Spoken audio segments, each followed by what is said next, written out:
और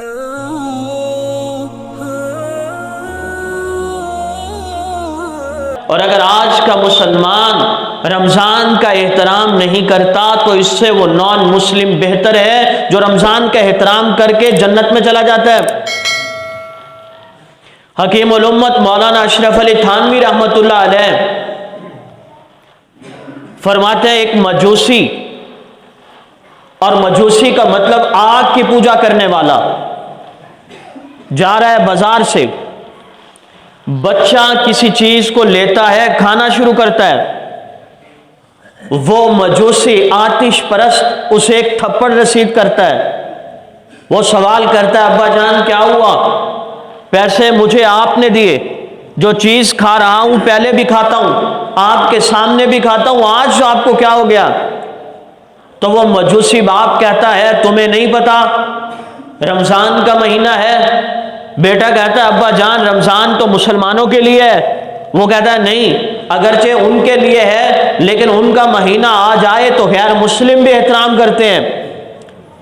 अब उसने बेटे को बाजार में सरेआम वो चीज खाने नहीं दी, फौत हो गया। फौत होने के बाद ख्वाब में देखा गया, और ख्वाब में जब देखा गया वो जन्नत में टहल रहा है।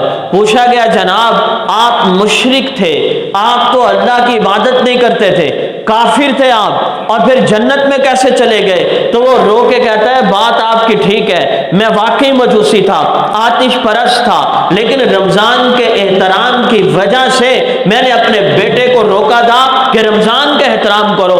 अल्लाह को यह अदा पसंद आई, मरते हुए उस अल्लाह ने मुझे कलमा नसीब किया और मुझे जन्नत में दाखिल कर दिया। अगर आज का मुसलमान इतना ही नहीं कर सकता तो उससे काफिर बेहतर है जो रमजान जैसे महीने का एहतराम तो कर रहा है। यहां सफेद दाढ़ी है, खरबूजा लेता जा रहा है, रमजान में सड़क पे खाता जा रहा है। यानी एक चलते फिरते खाना तो अलग ही मायूब है, लेकिन रमजान में सरेआम जाते हैं, फालूदे की दुकान पे अंदर बैठते हैं, घट घट उसे खाते हैं, बाहर आते हैं हाजी सनाउल्लाह बन के। ये क्या समझ रहे हैं कि इनके ऊपर अल्लाह का अज़ाब नहीं आएगा? फिर हम कहते हैं जी ज़लज़ले क्यों आते हैं?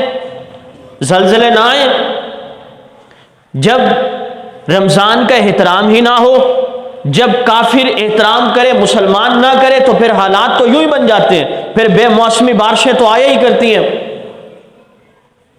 बाप बैठा हुआ है, सहरी कर रहा है, इस बाप को चाहिए अपनी औलाद को भी तो बेदार करे।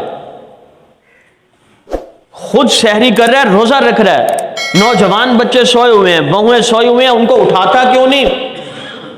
अगर आज का दादा बाप बड़ा अपने घर वालों को रोजे के मुतालिक नहीं कहता, तो जहां वो गुनाहगार हैं वहां ये भी गुनाहगार है। और मेरे आका ने फरमाया, जिसने रमजानुल मुबारक का एहतराम ना किया उसके पिछले साल की सारी नेकियां जाय हो जाएंगी। रमजान का जैसे सवाब है, सीजन है ये नेकियों का। आप नफल पढ़ते हैं, सवाब किसका मिलता है? फर्ज का।